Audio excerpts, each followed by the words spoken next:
الحمد لله نحمده ونستعينه ونستغفره ونؤمن به ونتوكل عليه ونعوذ بالله من شرور أنفسنا ومن سيئات أعمالنا من يهده الله فلا مضل له ومن يضلل فلا هادي له ونشهد أن لا إله إلا الله وحده لا شريك له ونشهد أن سيدنا وسندنا وحبيبنا وشفيعنا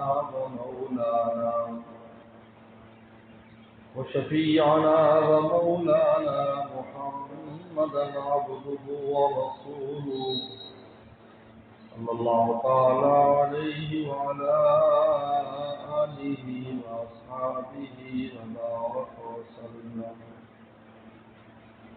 أما بعد فأعوذ بالله من الشيطان الرجيم. بسم الله الرحمن الرحيم. الذين إن مكناهم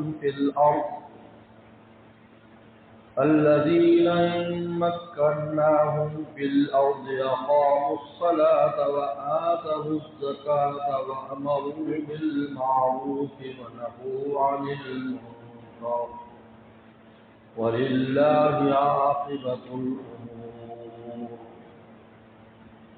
فقال النبي صلى الله عليه وسلم: من لم يشكر الناس لم يشكر الله.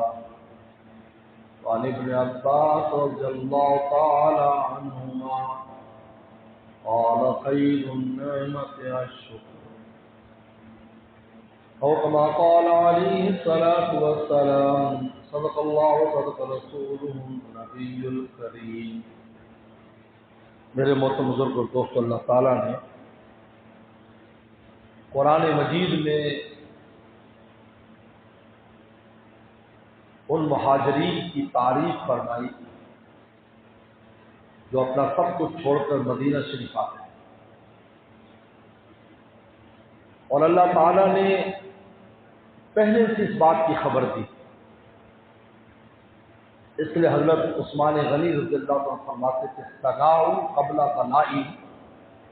اللہ نے ابھی تو انہوں نے عمل کیا بھی نہیں، پہلے سے تعریف کر دی کہ یہ لوگ جو ہجرت کر کے مدینہ شریف آئے ہیں، اپنا سب کچھ چھوڑ کر،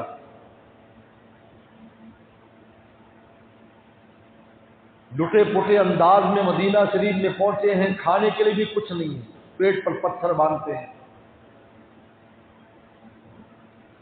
جسم پر آدھا کپڑا ہے، ان کے تنگی تکلیف ہے، لیکن اللہ رسول کی محبت میں ہجرت کر کے آئے. تو اللہ فرماتے ہیں یہ وہ لوگ ہیں مکناہم فی الارض، ہم جب زمین میں ان کو حکومت دیں گے، اقاموا الصلاۃ، تو 4 بڑے کام کریں گے. 4 بڑے کام بتائے. اقاموا الصلاۃ، سب سے پہلا کام کہ نماز قائم کریں، نماز کا نظام بنائیں گے. اس اسلامی مملکت میں جو بنیادی چیز ہوگی اقاموا الصلاۃ، کہ نماز کو قائم کریں گے. خود بھی پڑھیں گے اور لوگوں کے پڑھنے کے لیے بھی قوانین بنائیں گے. اقاموا الصلاۃ وآتوا الزکاۃ، دوسرا کیا کام کریں گے؟ زکوٰۃ دیں گے،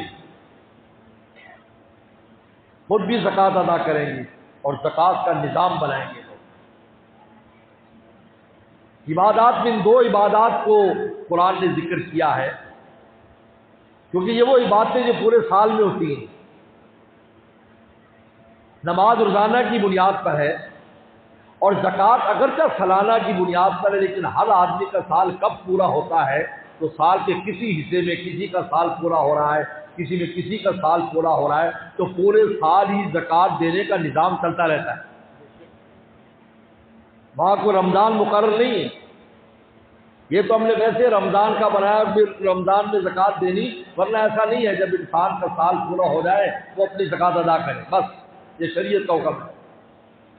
تاخیر نہ کرے بلا وجہ کہ رمضان تک اس کو روکے رکھے، اس کی اجازت نہیں ہے۔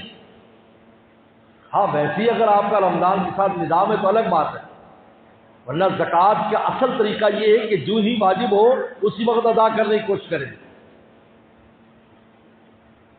کیونکہ شریعت مطہرہ نے فقراء اور غریبوں کے لیے جو نظام وضع کیا ہے، اس کے لیے آپ ایک رمضان کے مہینے میں تو اس کو آپ اتنا کچھ دے دیں کہ وہ امیر ہو جائے اور پورے سال کھانے کے لیے روٹی اس کے پاس نہ ہو۔ شریعت ایسا نظام شریعت کا نہیں ہے۔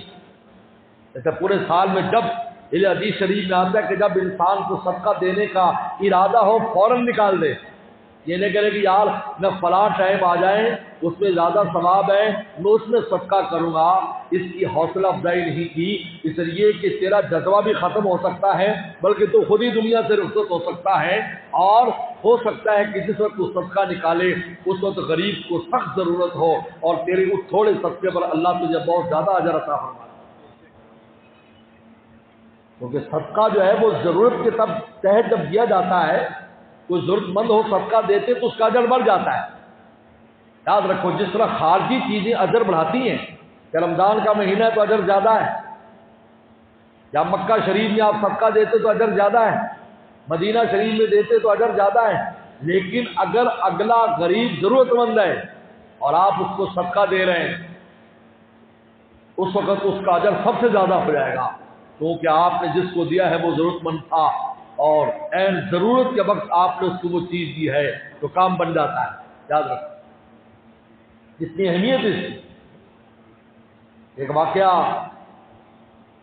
بعض بزرگوں نے اپنی کتابوں میں لکھا ہے، ایک آدمی نے کسی کو خواب میں دیکھا، اس کے محلے دار تھا تو اس کی قبر میں حالت اچھی نہیں تھی۔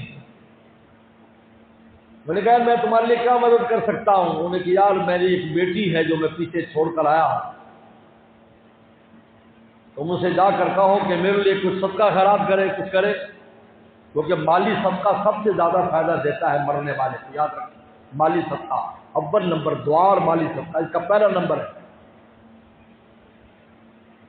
اس کے بعد پھر نفلی اعمال ہیں، قرآن مجید کی تلاوت ہے، کلمہ ہے، یہ ہے، لیکن ہم پہلے وہ کام کرتے ہیں جو بعد میں جن کا نمبر ہے، کیونکہ اس میں پیسہ پائی نہیں لگتا اور پیسہ دینا مشکل ہے، حالانکہ مالی صدقہ اول نمبر رکھتا ہے۔ یاد رکھو دعا اور مالی صدقہ، جیسے بلدن صالح یدعو لہ، نیک اولاد جو والدین کے لیے دعا کرے اور مالی صدقہ کرے ان کے لیے۔ حدیث شریف میں آتا ہے خاتون آئی، کہا کہ میری والدہ فوت ہو گئی، اچانک ان کا انتقال ہو گیا، اگر وہ زندہ رہتی تو ضرور صدقہ کرتی، میں صدقہ کروں ان کو ملے گا؟ کہا کہ بالکل ملے گا۔ انہوں نے کہا مجھے وراثت میں سب سے قیمتی ایک باغ آیا ہے، میں پورا باغ اللہ کے لیے وقف کرتی ہوں۔ آج یہ باغ مسجد نبوی کا حصہ بنا ہوا ہے، اس میں ہم لوگ نمازیں پڑھ کر 50,000 کا اجر کماتے ہیں، وہ باغ مسجد نبوی میں آ گیا، جب توسیع کی تو مسجد نبوی کے اندر آ گیا۔ اب بتاؤ کیا مل رہا ہوگا دینے والے کو بھی اور جس کے لیے دیا گیا اس کو بھی، کیا مل رہا ہوگا؟ مالی صدقہ بہت اہمیت رکھتا ہے۔ انہوں نے کہا اس کو کہا میرے لیے کوئی صدقہ کرے، خیرات کرے، میری حالت اچھی نہیں ہے۔ خیر یہ اٹھا، اس نے پتا کہ ان کا اس کی تو شادی ہو گئی اور فلاں گاؤں میں چلی گئی۔ وہ وہاں گاؤں میں پہنچا تو پتہ چلا کہ وہ کپڑے دھونے کے لیے نہر پر گئی، جیسے خواتین گاؤں میں نہر پر چلی جاتی ہیں۔ انہیں دیکھا کہ عورتیں جو ہیں وہ نہر کے اندر کھڑی ہو کر کپڑے دھو رہی، باہر پتھر یا لکڑی کو کپڑے ہوتے ہیں چھاپے کے ساتھ مارتی ہیں، پانی میں چھٹولتی ہیں، اس طریقہ کار آپ نے دیکھا ہوگا۔ اب تو تھوڑی ماڈرن ہو گئی ہیں، واشنگ مشینیں آ گئی گھروں۔ تو اس نے زور سے آواز دی کہ فلاں کی بیٹی کون ہے؟ انہوں نے کہا میں ہوں، پانی میں کھڑی تھی کپڑے دھو رہی۔ انہوں نے کہا تیرے باپ کو دیکھ کر اس کی حالت اچھی نہیں ہے، اس کے لیے کچھ صدقہ کر۔ کہ میں تو بہت غریب ہوں، ہمارا تو کھانا پورا، میں کیا صدقہ کروں؟ اچھا چلو یہ صدقہ کرتی ہوں۔ اس نے وہاں ایک پانی کا چلو بھرا اور ایسے باہر پھینک دیا کہ یہ میں اپنے باپ کے لیے صدقہ کرتا ہوں۔ اس آدمی کو بہت تکلیف ہوئی کہ اس نے میرا مذاق اڑایا، میری بات کو اہمیت نہیں دی۔ واپس آ گیا، رات کو خواب دیکھا اسی آدمی کو خواب میں دیکھا وہ جنت میں پھر رہا ہے اور اس کا شکریہ ادا کیا، تیرا بہت شکریہ کہ تو نے میری بیٹی کو جا کر پیغام دیا اور میرا کام ہو گیا۔ انہوں نے کہا یار اس نے تو کہا میں تو غریب ہوں، میں تو کچھ نہیں دے سکتی، اور پانی کا چلو ایسے باہر پھینک دیا۔ انہوں نے کہا دراصل وہ چلو جب پانی باہر پھینکا تو وہاں پر ایک کیڑا جو ہے وہ پیاسا تھا اس جگہ پر، اور وہ پانی تک پہنچنے سے پہلے شاید مر جاتا، پانی کے لیے آ رہا تھا کنارے پر۔ انہیں جب پانی اس پر پھینکا تو وہ اس کی جان بچ گئی، اللہ نے اس بنیاد پر میری بخشش کر دی۔ تو آتم الزکوٰۃ کہ جب ہم اسلامی حکومت ان کو دیں گے، یہ مستقبل کی بات ہو رہی ہے، یہ آیت یعنی ہجرت کے فوراً بعد نازل ہو رہی ہے، جب اس بات کا تصور میں تھا کہ کوئی حکومت قائم ہوگی۔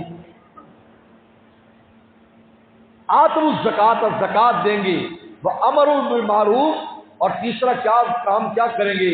اچھے کاموں کا حکم دیں گے، اور چوتھا کام وَنَهُ عَنِ الْمُنکر، اور منکرات سے لوگوں کے روکیں گے، گناہوں سے لوگوں کو روکیں گے، خود بھی بچیں گے اور لوگوں کو بھی روکیں گے۔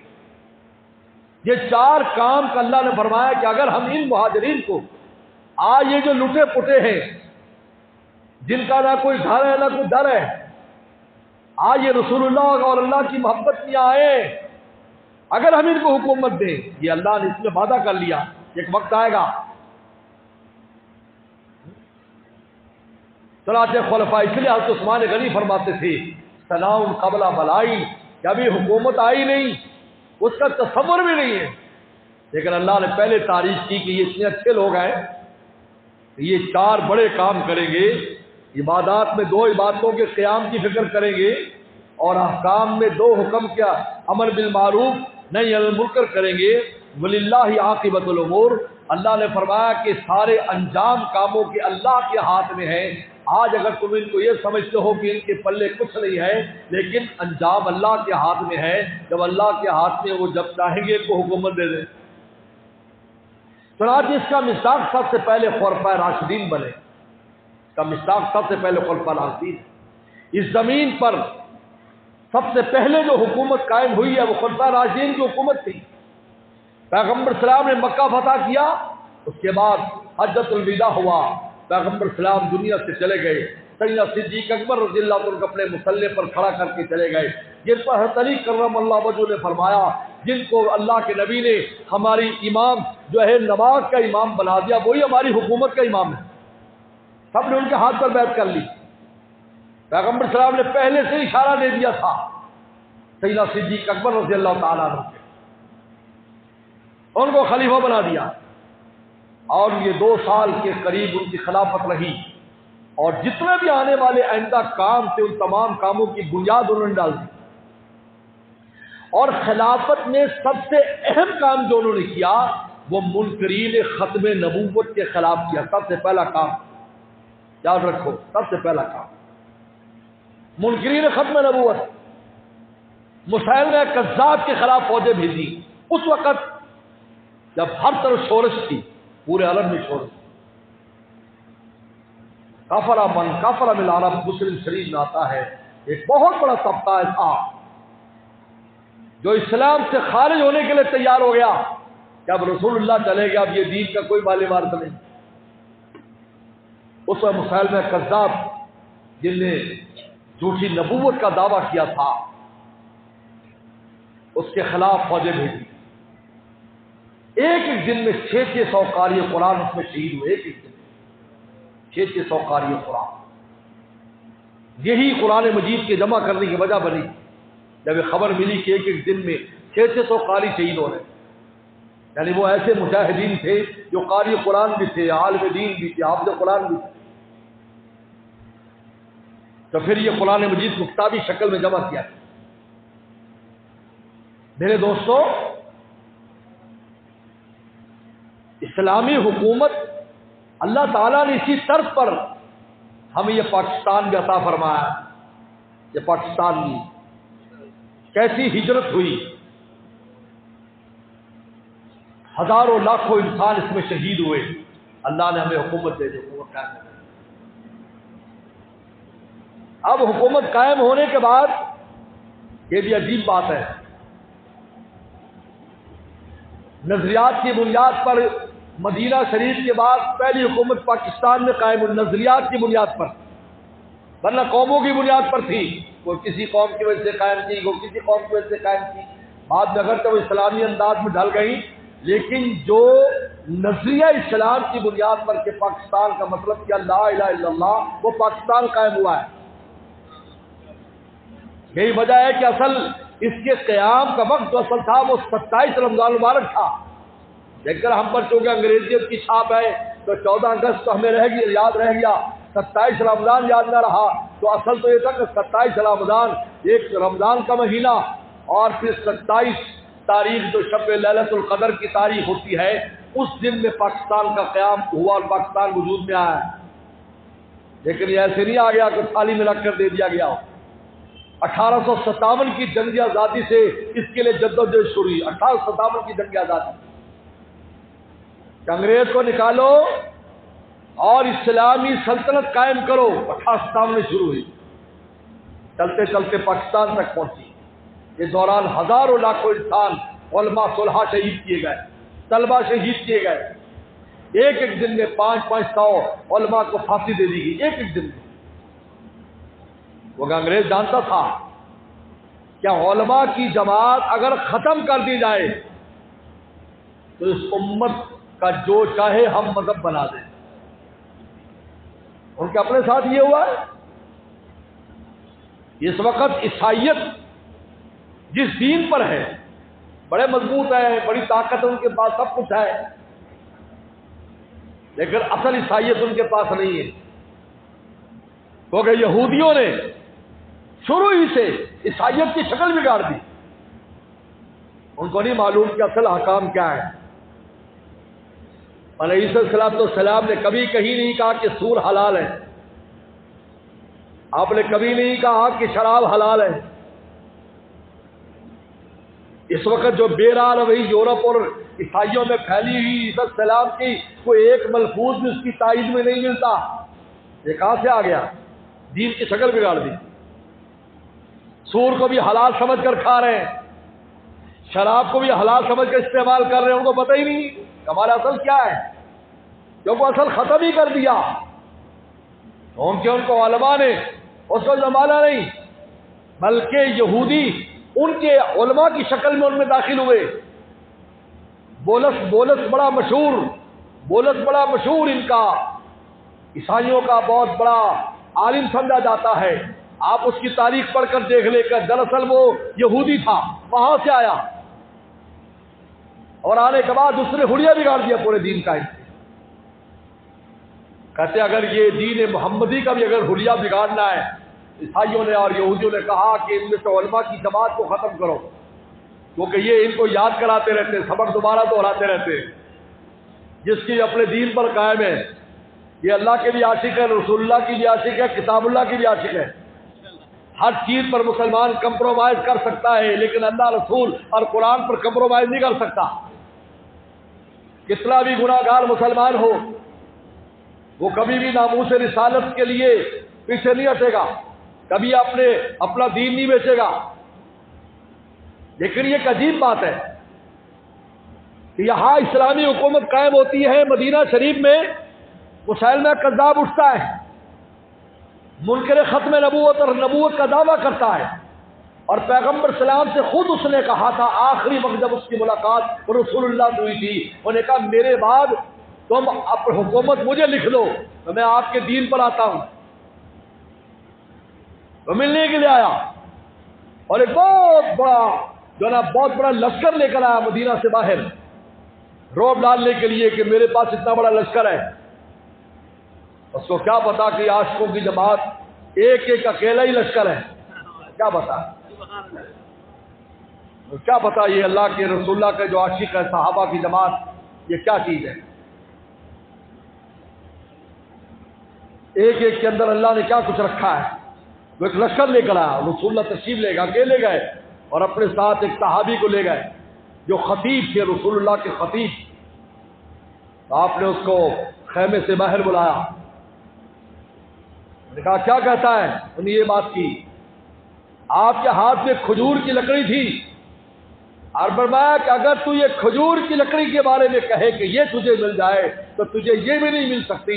اگر تو دین قبول نہیں کرے گا اللہ تیری کوچے اور ٹانگیں کاٹ دے گا اور تو ذلیل و خوار ہوگا. اگر اور کوئی بات چیت کرنی ہو میرا خطیب موجود ہے یہ تجھے جواب دے گا. اور رسول اللہ واپس تشریف لے گئے. اس کی ہمت نہیں ہوئی کہ وہ کوئی بات بھی کر سکے.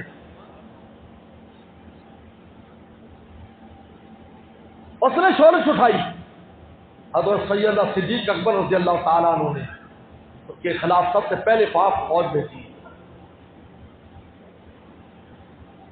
پاکستان بنا اس کی جڑوں کے اندر بھی منکرین ختم نبوت بیٹھ گئے. جلو گئے. ہمیں کس نے نقصان پہنچایا؟ قادیانیوں نے نقصان پہنچایا. سر ظفر اللہ وزیر خارجہ بن گیا اور دنیا کا کوئی بھی ایسا پاکستانی سفارت خانہ نہیں تھا جہاں مرزا ملعون کی تصویر لگی ہوئی نہیں تھی. آپ تاریخ سے شروع ہوئی تھی. وہاں بھی یہ ہوا یہاں بھی ہوا. لیکن یہاں ایمان والوں نے جدوجہد کی. چاہیے تو یہ تھا کہ حکومت جدوجہد کرتی بلکہ آتا ہے. اس بات کا ادراک لیاقت علی خان کو ہو گیا تھا کہ یہ لوگ ہمیں نقصان پہنچا رہے، ہمارے ملک کو کھوکھلا کرنا چاہتے ہیں، ہمارے اسلامی طرز کو بدلنا چاہتے ہیں. کیونکہ جن لوگوں نے پاکستان بنایا تھا ان میں حکیم الامت حضرت تھانوی رحم اللہ جیسی شخصیت بھی موجود تھی. ہمارے میں قائد اعظم نے یہ کہا تھا کہ ہمارے ساتھ ایک ایسا عالم ہے کہ ہندوستان کے سارے عالم اس ایک عالم کا مقابلہ نہیں کر سکتے. حکیم الامت تھانوی رحمۃ اللہ علیہ تھے جن کے پاس مولانا شوکت علی قائد اعظم کا پیغام لے کر جاتے تھے، مولانا محمد علی پیغام لے کر جاتے تھے، اور حضرت تھانوی رحمۃ اللہ علیہ مولانا شبیر عثمانی رحمۃ اللہ علیہ کو اور مفتی شفیع صاحب رحمۃ اللہ علیہ کو اس کی دینی تربیت کے لیے بھیجتے تھے. اس کو کلمہ پڑھایا، کلمہ سکھایا، نماز سکھائی، اس لیے کہ وہ تو یورپ میں زیادہ وقت گزار کر آئے تھے. ان کو دین سے روشناس کرایا کہ آپ کی جد و جہد بہت اعلیٰ ہے لیکن آپ خود بھی دین کے بارے میں کچھ جاننے کی ضرورت ہے. یہی وجہ ہے کہ قائد اعظم جب دنیا سے جانے لگے انہیں وصیت کی کہ میرا جنازہ مولانا شبیر احمد عثمانی پڑھائیں. 1948 میں ان کا جنازہ مولانا شبیر عثمانی رحمۃ اللہ علیہ نے جو ہے وہاں پر کراچی کے اندر پڑھایا. اور وہ بہت بڑی وہ کراچی کسی عیدگاہ کے اندر جمعے کی نماز پڑھا کرتے تھے. ان کا عقیدہ درست کیا، ان کا عمل درست کیے. یہ ایسے تھوڑی پاکستان بن گیا. ان کے نیچے اور حضرت تھانوی رحمۃ اللہ علیہ 1943 میں انتقال ہوا ہے. 1943 میں اپنے انتقال سے پہلے فرما دیا تھا کہ 1947 میں پاکستان بن جائے گا. مجھے ایک مجذوب نے آ کر خبر دی ہے کہ 1947 میں پاکستان بنے گا. میں تو نہیں ہوں گا لیکن میں تمہیں بشارت دے رہا ہوں کہ پاکستان 1947 میں وجود میں آ جائے گا. یہ تاریخ میں موجود ہے بات. پہلے فرمایا حضرت نے پاکستان بنا اور اس کا بنیادی جو ڈھانچہ ہے اسلام کی بنیاد پر اس کو مرتب کیا گیا. مولانا شبیر عثمانی رحمۃ اللہ علیہ، لیاقت علی خان، ان تمام نے مل کر اس کو مرتب کیا. اور حضرت صاحب نے خود فرمایا، شبیر عثمانی رحمۃ اللہ علیہ نے ان لوگوں سے فرمایا جو پارلیمنٹ کے لوگ تھے، ان سے ایک بات کی. حضرت شبیر عثمانی رحمۃ اللہ نے فرمایا کہ دیکھو تمہارے پاس کشتی ہے، اللہ نے آج تمہیں حکومت دے دی لیکن تم چلانا نہیں جانتے. ہم چلانا جانتے، ہمیں اپنے ساتھ رکھو. یہ کشتی پیا کے دیش پہنچ جائے گی. ہمیں ساتھ رکھو، ہم جانتے ہیں چلایا کیسے جاتا ہے، اسلامی نظام کو کیسے چلانا ہے، یہ 4 چیزیں کیسے نافذ کرنی ہے. اقام الصلاۃ وآتوا الزکاۃ وامروا بالمعروف ونہوا عن المنکر، کیسے اس کو قائم کرنا. تو لیاقت علی خان صاحب کو اس کا احساس مرحوم کو ہو گیا تھا کہ ہمیں کون نقصان پہنچا رہا ہے، لوگوں کا، پارلیمنٹ کے لوگوں کا ذہن کون خراب کر رہا ہے. تو انہوں نے فیصلہ کر لیا تھا اس بات کا کہ جلد از جلد سر ظفر اللہ کو یہ جو جس منصب پر ہے وزارت خارجہ کی، اس کو جلد از جلد ہٹا دیا جائے گا. تو وہ راولپنڈی باغ کا واقعہ پیش آیا کہ اس کو شہید کر دیا گیا. کی شہادت کے پیچھے یہ واقعہ اصل ہے۔ مولانا شیخ عثمانی رحمۃ اللہ علیہ بہاولپور آئے، ان کو زہر دے دیا گیا، اور قائد اعظم کے بارے میں بھی آتا ہے کہ ان کی وفات بھی بظاہر کہتے بیماری وغیرہ، لیکن اصل ان کی وفات کے اندر بھی یہ چیز شامل ہے۔ وہاں بھی یہ سازش کی گئی کہ جب ان پر یہ حملہ ہوا اور اٹیک ہوا اور بیماری کا، تو ایمبولینس تک مہیا نہیں، اس ایمبولینس میں تیل بھی نہیں تھا کہ وہ وقت کے اوپر ہسپتال پہنچا سکتی۔ ساری یعنی وہ جو بنیادی ڈھانچے میں لوگ تھے جن کا اسلامی ذہن تھا، جو کہتا پاکستان کا مطلب کیا لا الہ الا اللہ، اس بنیاد پر اس حکومت کو اسلامی طرز پر استوار کرنا چاہتے تھے، اور جس کے لیے علماء کی جماعت کو مفتی شفیع صاحب رحمۃ اللہ علیہ اور شفیع عثمانی ہر وقت ساتھ رہتے تھے پارلیمنٹ میں رات دن۔ اس لیے پاکستان کا جو بنیادی قانون ہے وہ اسی بنیاد پر ہے کہ اصل حاکمیت اللہ تعالیٰ کی ہے، قرآن مجید کی ہے۔ لیکن جب یہ اپنے ٹریک سے جب کسی گاڑی کو اتار دیا جائے میرے دوستوں، تو آپ پہ سمجھتے ہو جتنا فاصلہ طے کرے گی دوری ہوتی جائے گی۔ آج ہمارے سامنے آج جو بھی حکومتیں آتے حکمران آتے وہ خود بھی دین سے بہرہ مر رہی ہیں، خود بھی ان کو دین کا کچھ پتہ نہیں ہے، اور ایک اسلامی ملک کے حکمران ہیں۔ جتنے پارٹیاں ہیں کسی پارٹی میں دیکھ لو کیا حالات ہیں۔ آج 75 سال ملک کو ہو گئے، وہ جو ہمارے ٹریک سے اتارا گیا ہم اترے ہوئے، کوئی ایسا نجات دہندہ ابھی تک نہیں آیا کہ جس بنیاد پر اس پاکستان کو لیا تھا اس بنیاد پر اس کو قائم کرے۔ ہر ایک اپنی سیاست کے لیے، مال بٹورنے کے لیے جو آتا ہے تو اس کے ساروں کا اکاؤنٹ باہر بن جاتا ہے، کسی شکل میں آتے ہیں۔ چلے میرے دوستوں، میں ایک بات آپ سے کہتا ہوں اور ایک حکمرانوں سے کہتا ہوں کہ اللہ تعالی نے صاف 4 چیزوں کو حکم دیا، حکومت قائم ہو جائے تو 4 کام کرو، اقاموا الصلاۃ، نماز قائم کرو، وآتوا الزکوٰۃ، زکوٰۃ دو، امر بالمعروف، اچھے کاموں حکم دو، نہی المنکر، منکرات سے روکو۔ حکومت کو یہ کام ترجیح بنیاد پر کرنے چاہیے۔ جب سارے انشاءاللہ لوگ نماز پڑھیں گے، زکوٰۃ دیں گے، یہ نماز ایک ایسی چیز ہے کہ انسان کی خود بخود اصلاح ہو جاتی ہے۔ عجیب بات ہے، اس لیے صلاۃ جو ہے نا، صلاۃ کا لفظ جو ہے، صلاۃ، یہ صلاۃ کا لفظ کہاں سے نکلا ہے؟ صلاۃ کہتے ہیں سری العود، کہ بانس جب ٹیڑھا ہوتا ہے تو اس کو آگ میں ڈالتے ہیں سیدھا کرنے کے لیے۔ نہ ہو تو لاہور جاتے کئی جگہ یہ منظر نظر آئے گا کہ بانس ٹیڑھا میڑھا ہو جاتا ہے، اس کو آگ میں ڈالتے ہیں۔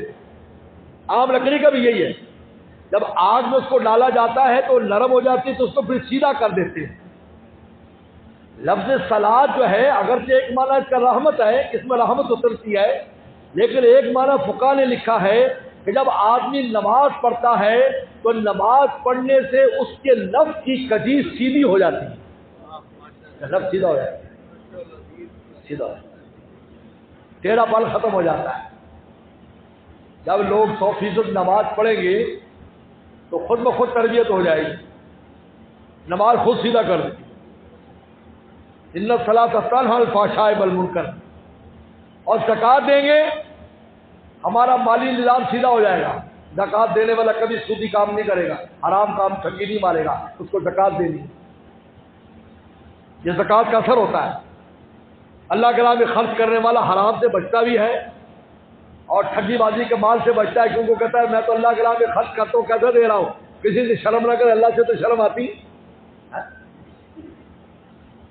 اور امر بالمعروف کرے، نہیں منکر، یہ حکمرانوں کے لیے۔ اور میرا آپ کے لیے کیا ہے؟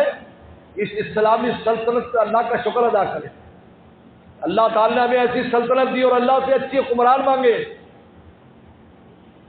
تعصب کی چشمہ اتار کر خدا سے مانگو۔ حکیم محمد خانوی رحمۃ اللہ فرماتے ہیں جب آدمی کو کوئی راستہ نہ آئے تو اللہ کا دروازہ کھٹکھٹائے، اللہ آپ ہی کچھ کیجیے، ہم سے تو کچھ ہونے والا نہیں۔